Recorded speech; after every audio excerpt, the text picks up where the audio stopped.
Hola a todos, en este nuevo vídeo de la serie para conocer tu Biblia, vimos en el anterior la división en capítulos y versículos que, como dijimos, es una división universalmente aceptada y que nos vamos a encontrar con todas las Biblias que manejemos. No sé si habrá alguna excepción, pero vamos, siempre nos vamos a encontrar. ¿Por qué? Porque es la forma de citar una frase o un fragmento de la Biblia. De ahí veíamos que aunque no sea una división dogmática ni haya instrucciones expresas al respecto, sin embargo, es una división convencional, pues como circular por la derecha o como circular por la izquierda. En algunos sitios se circula por la derecha y otros por la izquierda. Da igual, el caso es que todo el mundo circule por el mismo sitio. Pues lo mismo pasa con la división en capítulos y versículos. Bien, ahora vamos a ir con otro tipo de divisiones o anotaciones que nos vamos a encontrar y que ya no están admitidas universalmente y que dependen del editor o del traductor de la Biblia que estemos manejando. Lo primero y muy útil para las citas de los textos que contienen el capítulo y el versículo es de qué libro son. Y entonces a este respecto se utilizan, como sabes, abreviaturas. Estas abreviaturas no son las mismas en todas las Biblias, es decir, también es algo que no está establecido en ningún sitio, pero que los autores pues las utilizan. Pero ya digo, no puede, o sea, puede que nos encontremos con que no son las mismas. Por eso, pues nos encontraremos muchas veces con que en nuestra Biblia hay un índice de siglas y abreviaturas. El anterior era de la Biblia de la Conferencia Episcopal, este es de la Biblia de Jerusalén, abreviaturas y siglas. Están las siglas de los y las abreviaturas de los libros de la Biblia, también otras abreviaturas que se utilizan en las notas y pueden ser distintas. En estas dos que hemos visto, por ejemplo, el libro de Jueces se abrevia en la Biblia de Jerusalén JC, en cambio en la Biblia de la Conferencia Episcopal se abrevia JUE, Jue. La cuestión es que se distinga un libro de otro. Para esto sería muy útil que te aprendieras la lista completa de los libros de la Biblia. Así también varían en otras ediciones. Por ejemplo, Corintios a veces se pone CO y otras veces COR. Para diferenciar entre las cartas de San Juan y el Evangelio no se pone nada, JN nada más, pero en las cartas se pone 1, 2 o 3 según sea la primera, la segunda o la tercera carta de Juan. Sí hay una diferencia que debes conocer porque a veces para no confundir eclesiastés y eclesiástico, pues entonces, bueno, muchas veces se utilizaba la abreviatura ECL para eclesiastés y ECLO, ECLO, para eclesiástico. Pero también se ha impuesto en muchas ocasiones la abreviatura para eclesiastés, la abreviatura QO, que viene de Kohelet, que es el personaje al que se atribuye la escritura del libro, la autoría, que es el personaje al que se atribuye la autoría del libro del Eclesiastés. El Kohelet es como el presidente de la asamblea se dice Kahal y Kohelet sería el que preside la asamblea, que en este caso se atribuye al rey Salomón. Y entonces eclesiástico se designa ECLO, ECLO, no.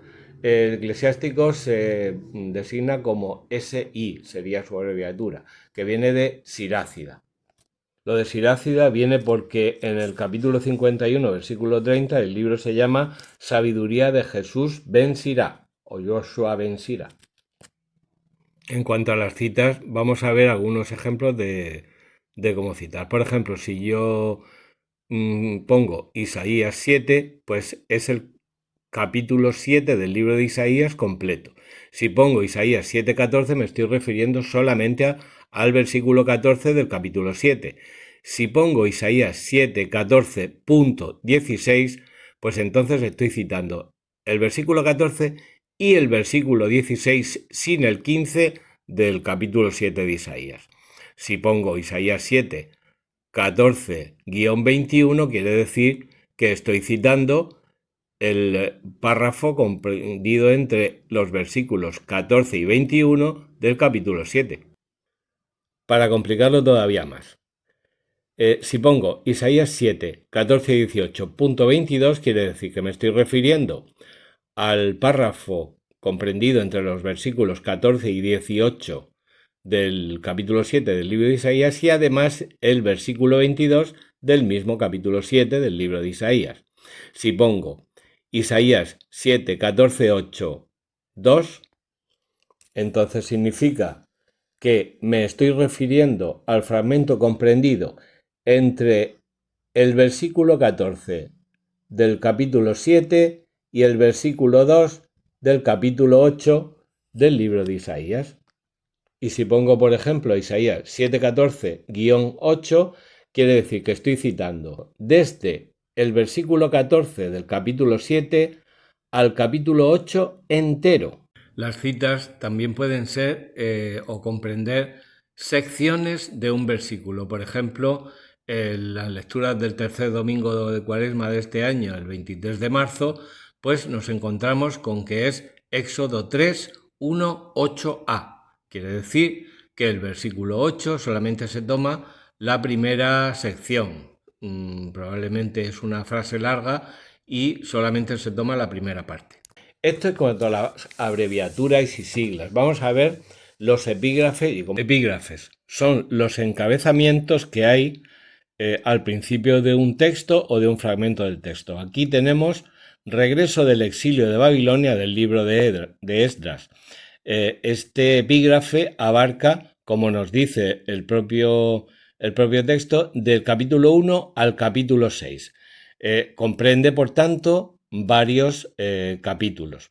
Puede comprender también un epígrafe, también puede comprender un solo capítulo, 2 y, como vemos, 6 en este caso.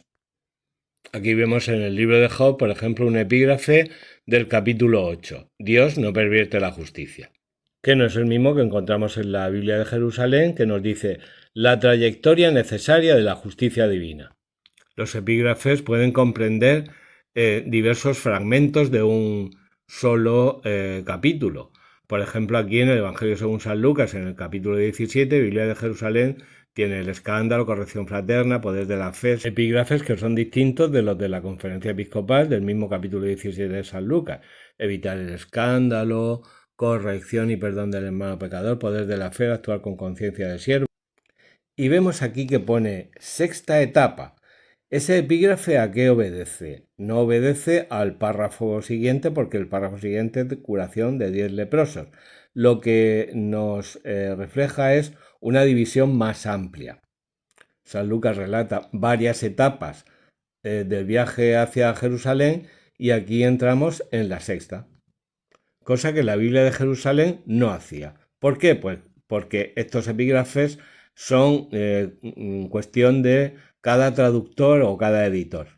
Hay algunos convencionales que se parecen mucho o que son prácticamente iguales en muchas Biblias y otros que no.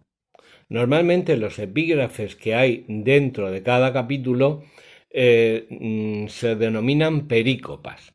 Es decir, esos fragmentos de texto bajo cada epígrafe dentro de un capítulo se denominan perícopas. ¿Qué es una perícopa? Pues es un fragmento de texto que tiene sentido por sí mismo. Normalmente coinciden con las lecturas de la Santa Misa. A veces las perícopas son muy largas, entonces lo que se hace es en las lecturas de la misa se recortan, se abrevian, se suprimen versículos que a lo mejor son reiterativos o que cuentan aspectos secundarios, etc. También, si son muy cortas, entonces se pueden agrupar y de hecho hay lecturas que agrupan varios dichos de Jesús o varias enseñanzas de Jesús que son muy cortas o parábolas muy cortas.